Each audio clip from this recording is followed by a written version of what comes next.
Ang atong tubag sa Salmo nag-ingon sa to, tan-awa giun sa pagpanalangin sa Ginoo sila nga wa gyud katimaan ang tanan. Aw naalay tulo ka buok. Giun sa pagpanalangin sa Ginoo sila nga mahadlokon kaniya.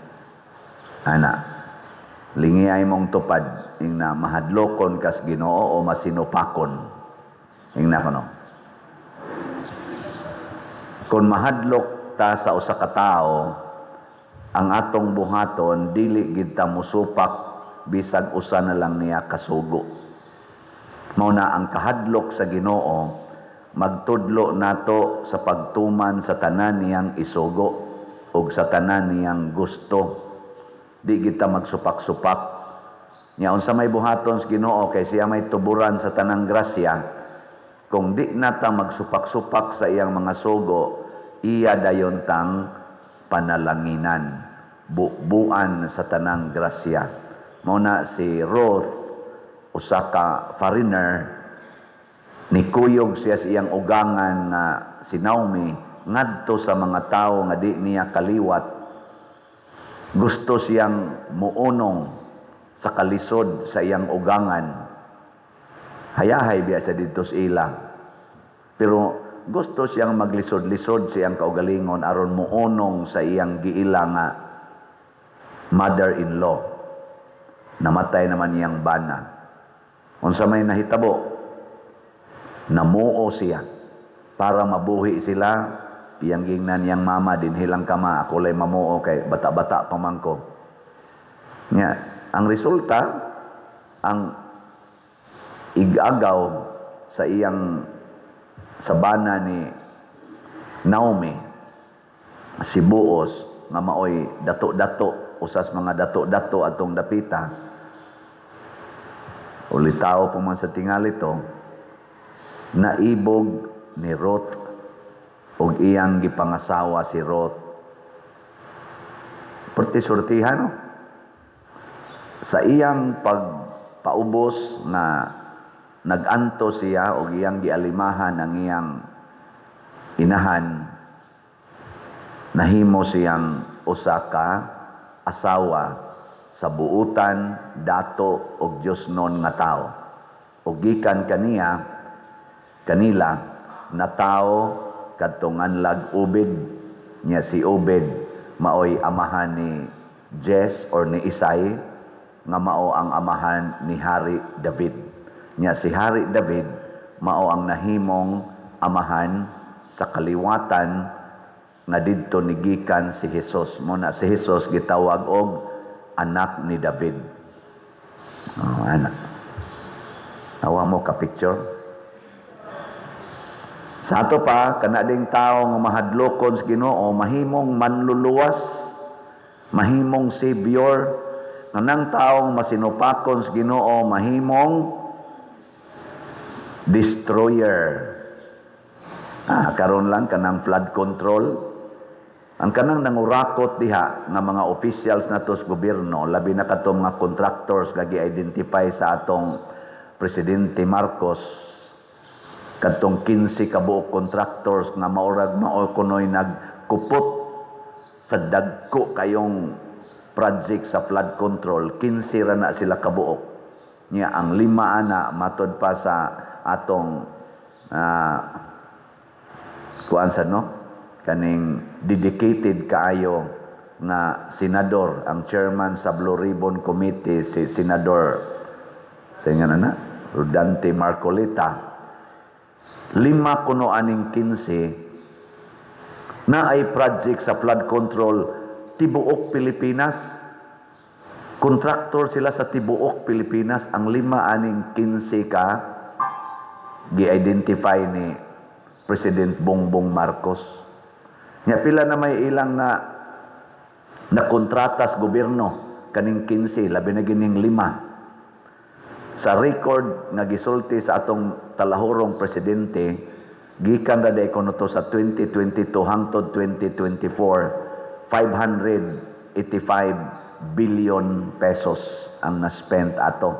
Pero kumplito og tres kuno niya ni Senator Marcolita gikan sa 2022 hangtod karong 2025 at present ang total na natong na-spend sa flood control 1.2 trillion.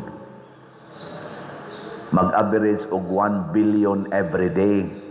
Nya kaning 15 ra ka buok contractors ang nagkontrata. Nya dako kaing porsyon ani gitawag og substandard projects na nga lusno lang bisag wa pa gani baha, nya inigbaha kaduha katulo lusno na.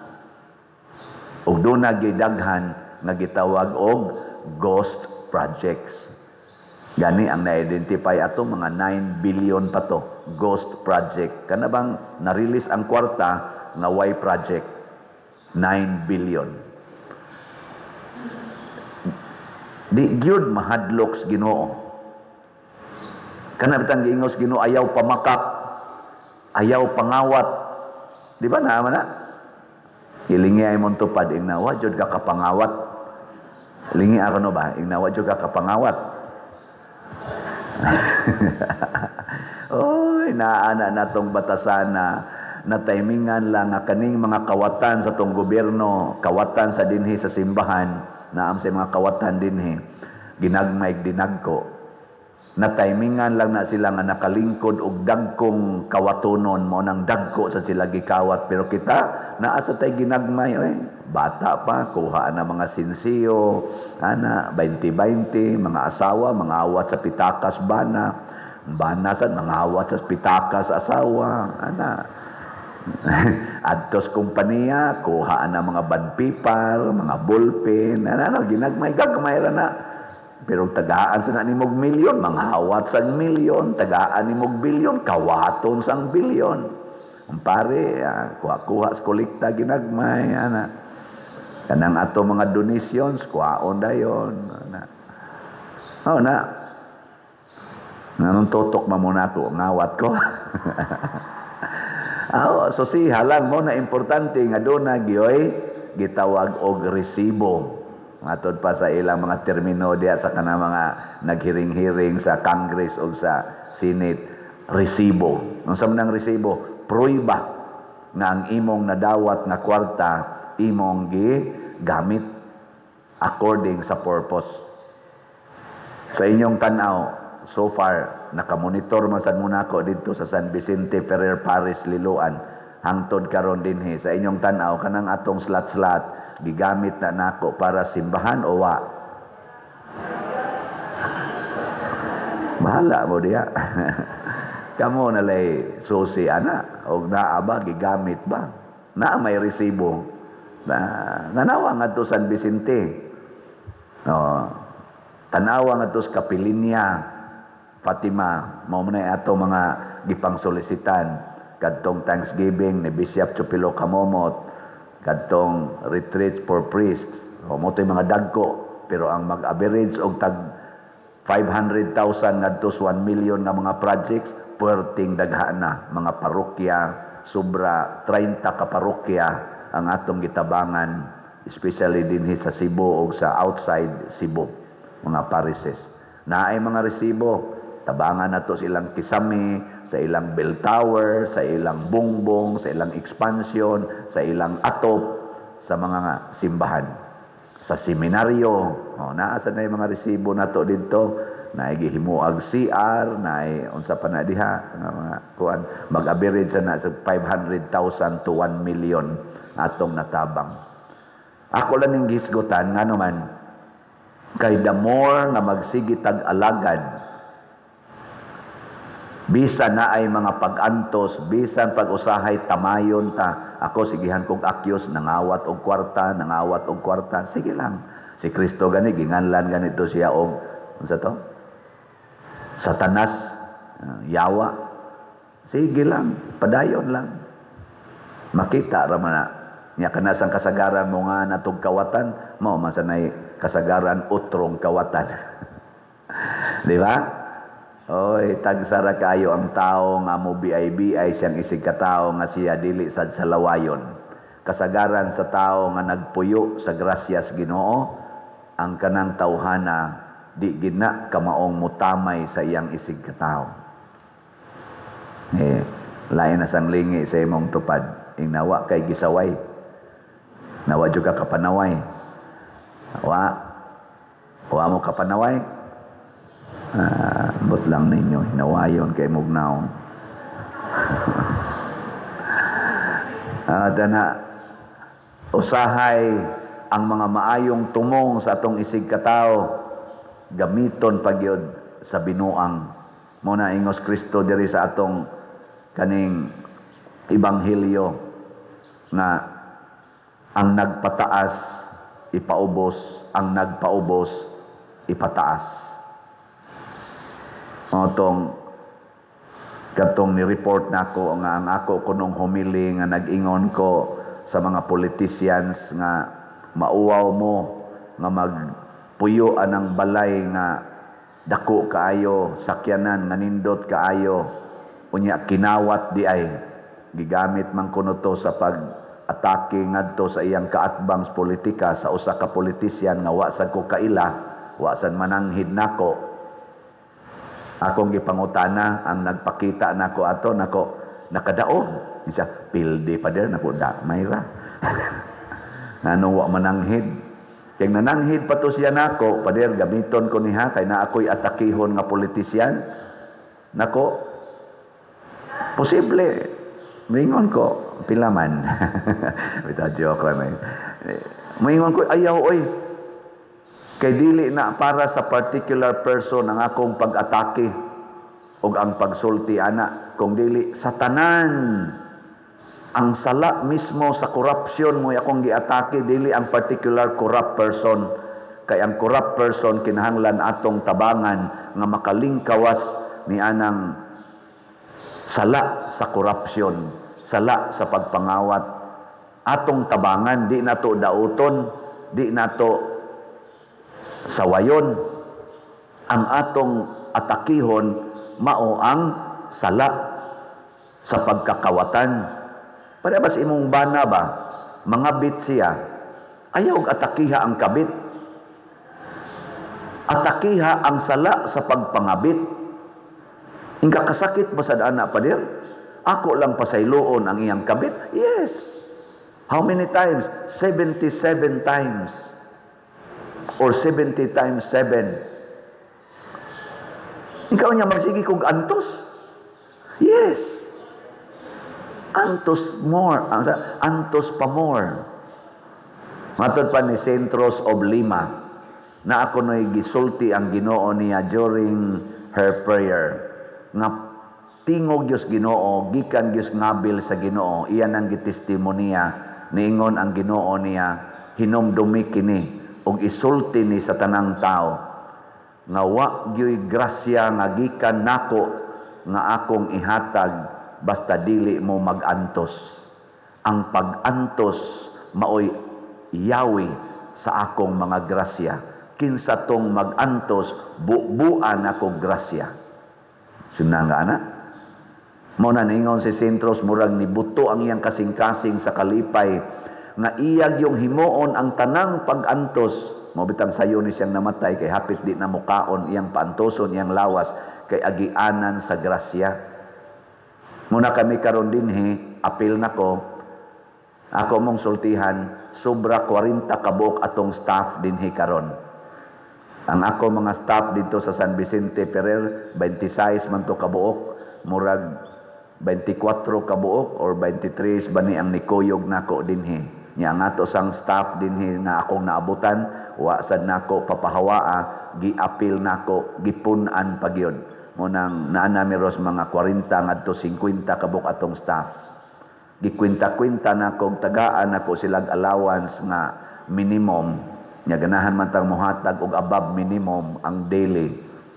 Wa na gikuliktang mahibilin. Oh. Nya lingi ako no imong tupad ina. Moangkon kag usa imong sweldohan. Ina. Kana ba imong tupad ba? Og naa ninyo dinhi mo angkon og usa nga inyong sweldohan lipay kay ko ana. Naron ang tanan atong masweldohan. Karon nag-meeting mi, magdungan magimig pamahaw diha, daghan kay mis tanan, huot gumi diha ron sa atong kumbento, murag pirmi megapista. Nya ningon ko nila unsa may atong desisyon ani. Nagkauyon mi muantos ta para sa parokya. Muna mo trabaho tag 6 ka adlaw, nya ikapito day off, unya ang atong dawaton nga suhol barilag 4 ka adlaw. Ang 3 ka adlaw ato na nang ihatag sa simbahan. Pero mo trabaho tag 6 ka adlaw. Nya 4 ray atong dawaton. Mahog og duha imong gihatag. Unya ako kay wa man koy day off. Wa man jud ko mo declare og day off sa akong pagkapari. Sukad ko na ordain pagkapari June 22, 2024. Ako na nang gibutang sa akong unahona, di ko mag day off. Tutok sila nako. Ningon ko ay kabalaka, mo appeal sad ko sa 4 days nga allowance. So ang tanan akong stipend nga para nako kada semana ug ang akong allowance is si parish priest, akong totalon i-divide by 7 nya ang 4 ra kabahin akong dawaton, unya ang 3 ibalik nako sa parokya. Nya kadtong akong 4 kabahin mo pag ito akong kuan para ipalit na kog slot kada semana. Palit man jud kog slot kada semana. Tuo mo kamuray mo palit. Ako mag-average gyud kog 10 minus sa atong mga slot karon. 10 minus na aginas 5,000 ngadto 10,000 pesos nga slot akong paliton kada semana. Sugod pa adtong June 2020 hangtod karon. Hangtod ko mamatay ang akong baba mag-ingon gyapon slot. Muna kamong mamalit og slot, nagkuyog na tas pag-antos. Og tanan nga namalit og slot, apil nako, lipay gyud kaayo. Way taong dili malipayon basta mo palit og slot. Nga naman kay buan kas Ginoo og grasya. Kay mo antos man kita. Muna kami karon dinhi nag-antos mi. Tan-aw ninyo sa among gibuhat dinhi. Nindot bang among gibuhat o bati? Lingi-lingi lang atong palibot. Resibo na na. Makita na ninyo ang gibuhat sa nanag-antos. O moingon gani mo, hala, nindot na lagi. Kay limpyo na. Tungod na sa atong prinsipyo nga sibo. Unsa to'y nag-una? Clean. Economizing. Mo nang 4 na lang kaadlaw among dawatong allowance. Economizing. Nya B, beautiful. Mo nang atong gipang triman, gipanindot atong grounds. Aron na ay beautiful. Nya dayon ang useful. Mo na naghimo sa taron gipang repair nato ang atong mga angayang repairon. Aron mahimong useful. Sunod semana, musugod atong install dinhi ang atong Hilly Fans. Salamat sa inyo mga slots, ha? Padayon mo palit og slots. Muna ni ang atong update. Ang atong grace, katong God's reward and complete elation, ang atong halin, niabot nag 43,539 ka slots, na apay 656,461 ka slots nga available tag 100 pesos per slot. Nya nani 70 slot challenge nga tag 7,147 ang atong nadawat. Ang atong Protection and Prosperity of Santiago de Compostela, PPSC, para dinhi sa atong ongoing karon nga mga repairs, mga projects, developments, ang atong halin niabot nag 5,660 ka slots, na apay 94,340 ka slots nga available tag 100 pesos per slot. Nya kay mga 80,000 man ka population ning Compostela, ug mamalit mong tag sa ka slot karong adlaw hangtod karong Domingo igka-Lunes kaning 94,000 hurot na ni. Wa ginalipay. Unya doon na ni 162 slot challenge nga tag 16,200 ang kada challenge. unom na sad kabuok. Unom na ka-challenge ang nadawat. Pakpakan na ito ko sabay. Kusgo na ito pakpak. Salamat kayo. Mao na, maka-order na tag Hilifan. Upat kabuok. Magkurog-kurog na sad mo din inigbuntag sa'yo. Ito ibutang diha. May na kay gabuk-gabuk na diha. Haron inig kalusno. Kamoy mga igo sa gatuyok nga Hilifan. Diha ato sa nantanawon na di kayo. Ligon mo na diha. So, mga igsuon, nganong ato maning nabuhat tungod kay naamong ni Antos pinaagi aning pag-apil sa atong slat-slat. Daghan patag buhatonon. O pag-repair dihas mga atop aron magamit ng atong kumbento nya maghimo pataog bag-ong CR diri skilid nya aron mag-atbang ng atong CR nya dayon maghimo pata diha og dako-dako nga social hall para atong magamit kay mag-ilog ta si WL kanang kuan pa jud kay ba kanang lisod kayo ang kahimtang mao na maghimo tag arang-arang nya human ana maghimo patag nga mortuaries nya ang katapusan natong himuon na dako gini nga project kun madayon magtukod tag bag-ong dako nga simbahan diri sa Loyo haron nga duna na gitay matawag og shrine ni Santiago de Compostela kanang inigtan-aw ninyo murag di na mo ganahan molis inyo anhin na lang mo magpakamatay nya anha din mo hayaon sa atong mortuary ilubong din mo sa atong sementeryo di ba kompleto ang package palit kag slat simba ka sa atong pilgrim church or shrine o nya mamatay din ka bahaya din ka mortuary o man lubong ni ka sementeryo awa na kita na ta dito sa langit nya mahimo ra gina magsige mo palit og slat nya kamo sang mga online parishioners basig mangutana mo unsaon pagpalit og slot sundalan ning atong information unsa may information nato atong bank accounts tanawa sa atong TV monitor atong bank accounts kana lay sunda nya GCash accounts nya ipadaan nyo kwarta padala kanilang sa mga ngan nga niya dinhi atong gi-flash mo isunda labi na gining ako ngan Crescenciano ubod kana mo na ipadad ay na mo padaglain kay masaag na ngadto sa mga scammers